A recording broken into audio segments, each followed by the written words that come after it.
Bom dia, boa tarde, boa noite, querido aluninho. Tudo bem com você? Tudo tranquilo aí? E chegou a hora tão aguardada, sabe qual? Da aula 2 desse cara aí, ó, de barba aí do lado, Emily Durkheim. Beleza? Preparado aí? Sossegado? Vamos que vamos, gente. Hoje a aula é bem tranquila sobre ele, tá? Ainda estamos numa fase meio introdutória em relação a Durkheim, correto? Nós vimos na semana passada, né, alguns aspectos, primeiro da vida de Durkheim, certo? Conversamos lá sobre sua vida na França, aquele papo todo, né? A sua presença na Universidade de Bordeaux, depois ele em Paris, a luta dele para transformar a sociologia numa ciência autônoma, lembrando, inclusive, né, só para ressaltar aqui, que isso tem a ver com a aula de hoje, que ele, oficialmente, digamos assim, ao assumir ali a cátedra de sociologia na Universidade de Bordeaux, foi oficialmente, para muitos, né, digamos assim, o início oficial da sociologia enquanto disciplina e ciência autônoma, certo? Vimos suas influências teóricas, a de Comte é muito importante, a gente vai falar mais algumas coisinhas sobre isso hoje. Vimos o Spencer, né? Uma influência muito grande em relação ao evolucionismo. Vimos uma curiosidade sobre espinas. Vimos o Wundt, né? Que na psicologia também é muito importante para a consolidação da sociologia, aliás, da psicologia enquanto disciplina autônoma, certo? Utilizando coisas que o Durkheim vai utilizar bastante, que ele vai tentar analisar hoje, que é exatamente a sua influência em relação às ciências naturais, ciências exatas, etc. Beleza? Ah, professor, você passou muito rápido isso, eu não estou entendendo. Entra lá no meu canal, pegue a aula Durkheim número 1, beleza? Então, gente, hoje é muito tranquilo, e nós vamos conversar exatamente sobre alguns aspectos metodológicos de Emile Durkheim, certo? Então, nós vimos até aqui essas influências teóricas dele, certo? Até ressaltamos bastante a influência de Comte, só que hoje nós vamos um pouco além. Vamos tentar discutir a metodologia durkheimiana, ok? Então, nós já vimos, gente, que Emile Durkheim ele é considerado o herdeiro direto das concepções teóricas de Auguste Comte. Assim como Comte, gente, Durkheim ele era um apaixonado pela modernidade, pela racionalidade, pela ciência, pelo iluminismo, ou seja, tanto Durkheim quanto Comte eram autores, digamos assim, bem entusiastas da vida moderna, do industrialismo, certo? Nós vimos nas aulas de Comte, por exemplo, que alguns acusavam Comte de, por trás de uma teoria hipoteticamente falando, neutra, na verdade existia uma grande defesa do sistema capitalista. Vocês lembram disso? Durkheim, gente, assim como Comte, também é um entusiasmado do capitalismo. Veja, ele está passando, ele está vendo na sua frente grandes invenções, né? A modernidade, o mundo está mudando muito. Estamos falando do mundo ali no século XIX, comecinho do século XX. É um novo mundo, né? Com muitas invenções e, claro, que Durkheim, assim como Comte já era, atribui grande parte desses aspectos positivos em relação à modernidade ao próprio capitalismo, certo? Então, eles são sim considerados autores, defensores e entusiastas do sistema capitalista, ok? Nós vamos até tentar entender como isso vai aparecer em Durkheim, já que uma vez que ele é herdeiro de Comte, e nós já estudamos isso lá nas aulas de teoria tradicional e crítica, nós veremos que o Durkheim também utilizará, ok, de uma concepção de produção de conhecimento neutra, tá? Mas falaremos sobre isso, cada coisa no seu tempo, ok? Então, gente, o primeiro grande desafio para Durkheim, quando ele está escrevendo, é o seguinte. Vocês lembram, quando nós finalizamos a aula de Comte, eu falei assim, ó, Comte, então, teve alguns críticos depois em relação à sua obra, né? Então, tiveram algumas críticas em relação, por exemplo, àquela religião que Comte criou, lembram disso? Até recomendei para vocês assistirem um documentário sobre ela, existe ela aqui no Brasil, ainda é bem interessante, o Catecismo Positivista, mas essa crítica também de ele não ser neutro e tal, mas o que mais pegou, talvez, o Durkheim é o seguinte, que grande parte daqueles que criticavam Comte diziam o seguinte, falavam, Comte, você, Comte, que fala tanto da ciência, você não produziu conhecimento científico. Lembra disso? Então, na verdade, quando Comte terminou de escrever e tal, veio a falecer, apesar dele ter cunhado o nome sociologia, ser o primeiro cara que falou, né, a sociologia enquanto uma disciplina, e tal, enquanto uma ciência, esse papo todo, a sociologia não era considerado ciência por causa da obra de Comte.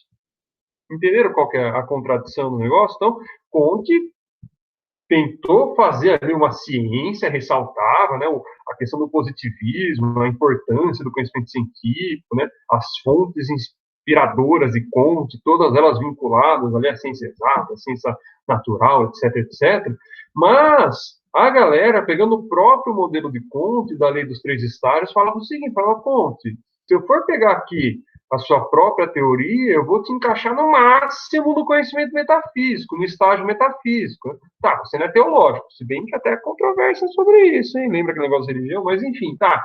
Eu vou colocar no máximo você ali no metafísico, tá? Sendo muito otimista. Então, muitos não consideraram que Comte produziu conhecimento científico. Muitos consideravam que Comte, no máximo, produziu o quê? Conhecimento filosófico. O que está faltando, então, quando Comte ele, não parou de escrever e tal, quando ele veio a falecer, o que ficou faltando? Né? Com uma grande dúvida, será que a sociologia é uma ciência? Será que não?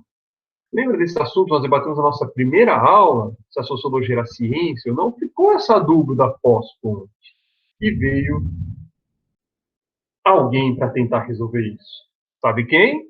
Sabe quem? Sim, ele, Emile Durkheim. Porque o que estava faltando para a sociologia ser considerado uma ciência? Pensa aí. Como que se faz uma produção do conhecimento científico? Como? Ciência produz de qualquer jeito?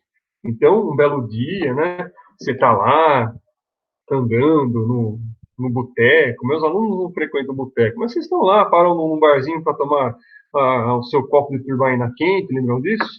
Aí, de repente, você fala, nossa, tive um estralo aqui, pega ali uma caneta do bolso, puxa um papel de pão, escreve qualquer coisa e fala, pá, produzir conhecimento científico, é isso. É isso? Não. Aliás, no momento do mundo que a ciência, principalmente no Brasil, sofre tanto ataque, né? Como que se produz? O que é necessário para se ter um conhecimento científico, gente? É necessário algo chamado método, metodologia científica, ou seja, metodologia, o que é? A forma como se produz o conhecimento, ok? Então, todos os ramos da ciência, todas as disciplinas têm a sua própria metodologia, certo? Então, todas as disciplinas têm uma maneira correta de se produzir conhecimento científico. Então, tem aqueles que você vai ficar no laboratório, fazendo pesquisa, produzindo ciência, mas até para fazer essa pesquisa no laboratório, né, você tem que seguir uma metodologia correta, certo? Um antropólogo hoje, por exemplo, quando ele vai estudar uma tribo indígena, ele pode chegar lá de qualquer jeito, tal? Não, tem toda uma maneira correta, uma metodologia eficaz. Por quê? Porque a ciência, para você produzir ciência, você tem que coletar dados, e esses dados têm que ser coletados da maneira correta, certo? E esta maneira de se produzir conhecimento científico é chamado de metodologia, tanto que Você, por exemplo, está estudando para o vestibular, na verdade, quando você chegar lá, tenho certeza, está se dedicando, você vai conseguir. Aí você chega lá na universidade, lá pelo primeiro semestre, às vezes é mais para os últimos, mas normalmente nos primeiros, todo mundo vai ter um raio de uma disciplina chamada metodologia do trabalho científico, regras da pesquisa científica, alguma coisa do gênero. E em que raio você vai aprender isso na universidade?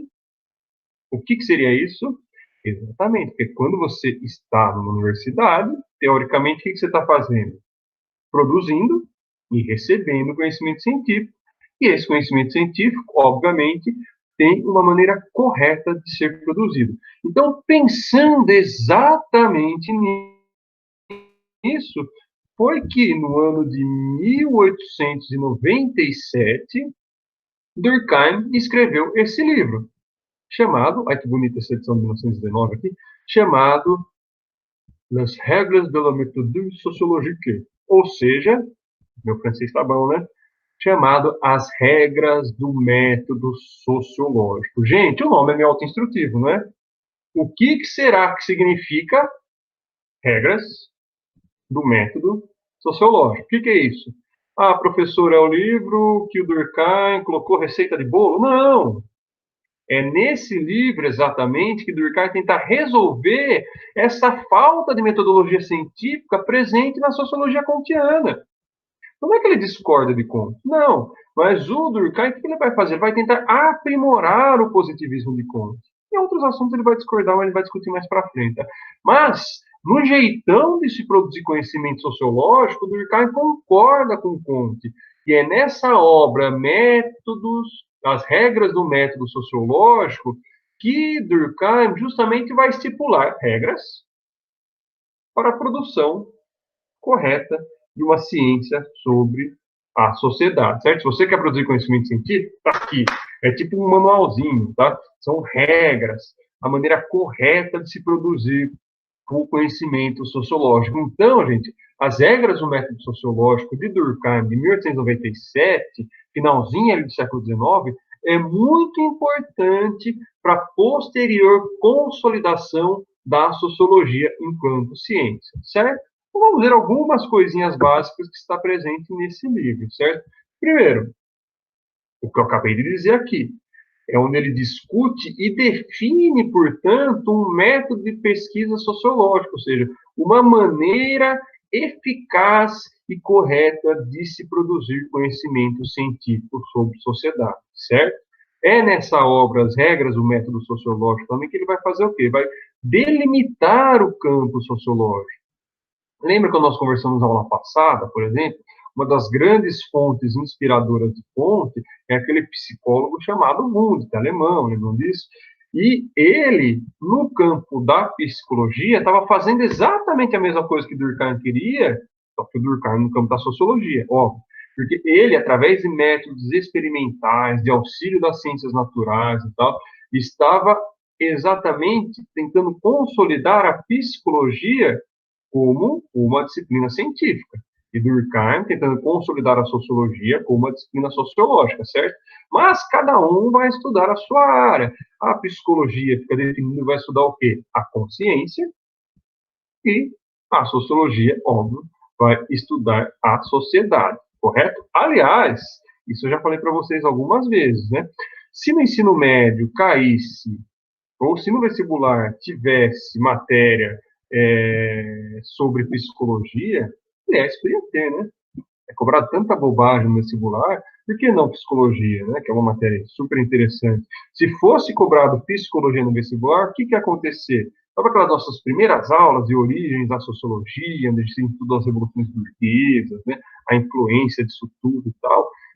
As aulas de origens da psicologia são exatamente a mesma.